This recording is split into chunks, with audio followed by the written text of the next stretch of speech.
My dear students, मेरे प्रिय विद्यार्थियों, मैं बी डी पाल पुनः आपको ट्रांसफॉर्मेशन का जो एक टॉपिक पढ़ाया था उसको रिवीजन करवाएंगे। और रिवीजन का मतलब है, जैसे आपने देखा होगा अभी तक वीडियो आपने बहुत सारे देखे होंगे, उसमें ज़्यादातर क्या करते हैं, समझा देते हैं और एग्जाम्पल दो चार आपको बता दिए। मैं आपको एक नए ढंग से पढ़ाऊँगा, एक यूट्यूब पे एक नई कला बताऊँगा आपको। एक्सरसाइज पूरी A to Z आपको हल करवाऊँगा। एक स्टैंडर्ड किताब उठाएंगे, उस किताब के सारे वाक्य आपके हम सॉल्व करवाएंगे। आज का जो वीडियो है वो ट्रांसफॉर्मेशन के रिमूव एडवर्ब टू और यूज एडवर्ब टू का कॉपी है। तो शायद मेरी बात समझ गए होंगे। और आप जब इस वीडियो को देखें तो कॉपी, नोटबुक और कलम लेके बैठें आप। और देखिए, जैसे आपसे मैंने कहा था कि जब आप ऐसे वाक्य पढ़ते हैं तो उसमें आपको क्या मिलता है कि टू हटा करके सो लगाते हैं। जब एडवर्ब टू को हटाते हैं तो आप सो लगा देते हैं। जब इन्फिनिटिव टू को हटाते हैं तो आप दैट कैन नॉट या दैट कुड नॉट टेंस के अनुसार प्रयोग करते हैं।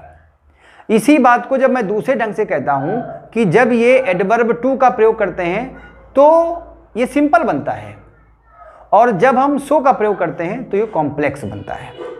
इसी कड़ी में मेरे प्रिय पाठकों, मैं आपको बताऊंगा कि बोर्ड पे देखिएगा मैं कैसे छोटे छोटे वाक्य आपके सामने, कम से कम 14 वाक्यों की सीरीज है जो मैं आपके सामने ले जाऊंगा। और कंपटीशन में भी ऐसे वाक्य मिलते हैं और हिंदी और इंग्लिश दोनों में बताएंगे। ओके, एक मिनट, ओके अब देख। हाँ, तो देखिए हम आपको बोर्ड पे उस एक्सरसाइज को पूरा सॉल्व बताएंगे, हिंदी में भी बताएंगे और इंग्लिश में भी बताएंगे। देखिए हमारा पहला सेंटेंस है कि इट इज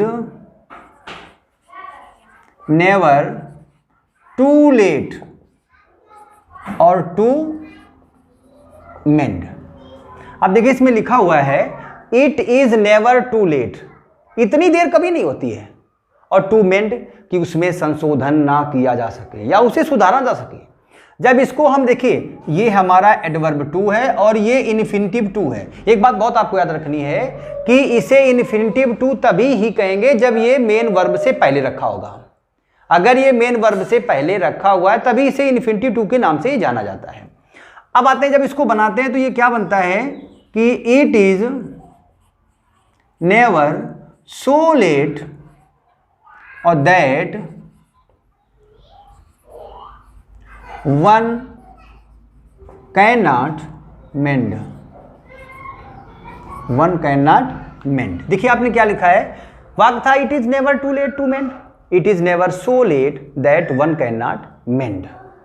अब इस वन कैन नॉट मेंड की जगह पर हम नो वन भी कर सकते हैं। अगर इसको हम नो वन करते हैं तो ये सेंटेंस क्या हो जाएगा कि नो वन कैन मेंड।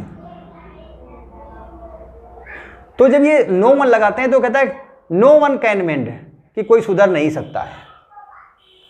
इसी कड़ी में जब हम दूसरा सेंटेंस लेते हैं तो दूसरा सेंटेंस हमारा कहता है, सेंटेंस है he is too proud to bag,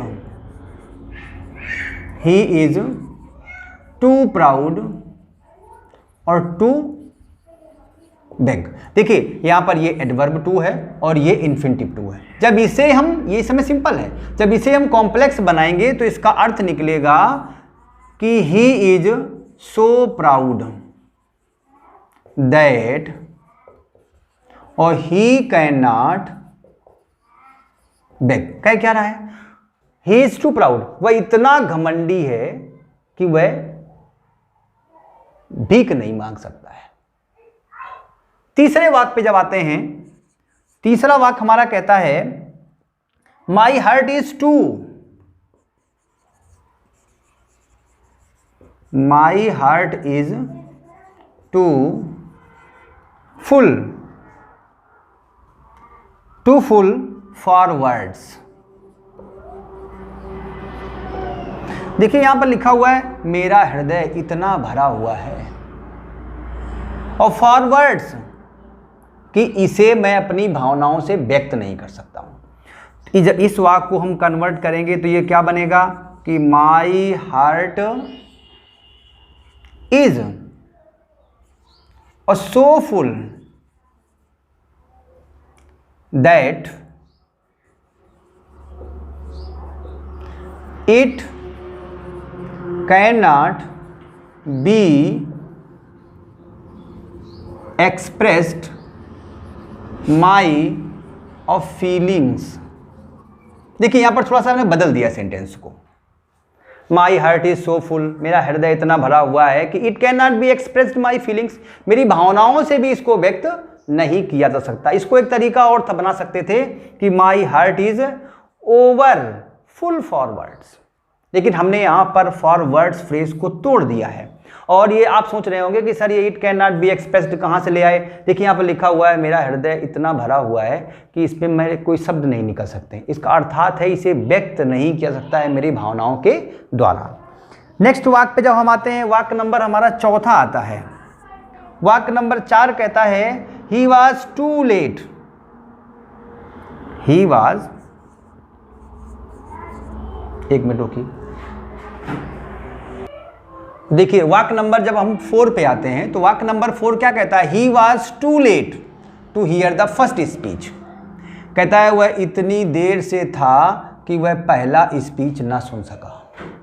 हम यहाँ पे क्या लिखेंगे कि he was so late that, और he could not hear the first speech, या FIRST first speech.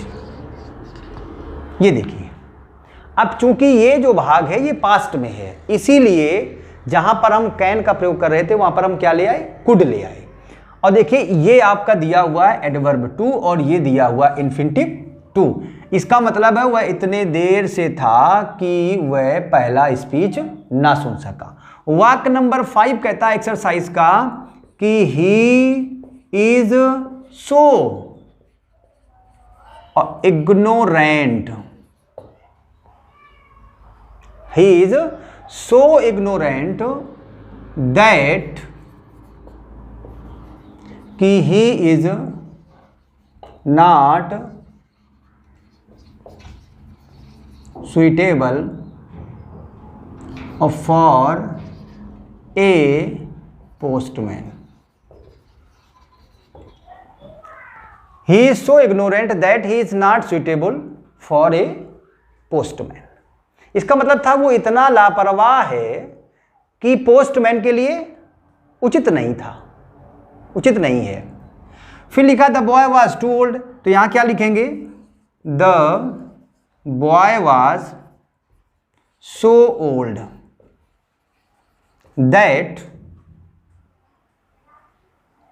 that he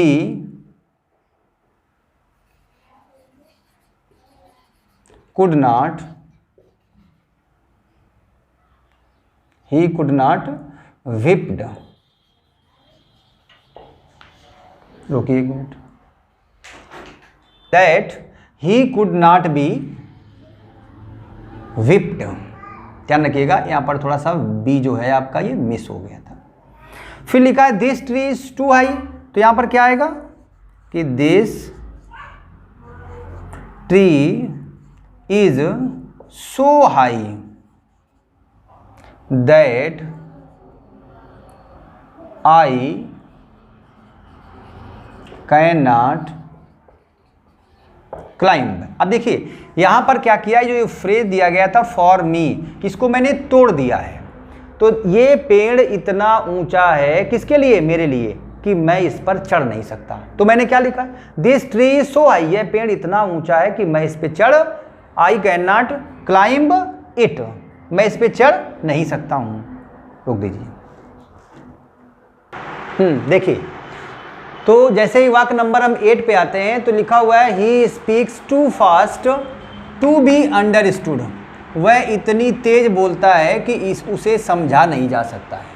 उसी को लिख दिया गया है, ही स्पीक्स टू को शो कर दिया, he speaks so fast that, और he cannot be understood, कि उसे समझा नहीं जा सकता है।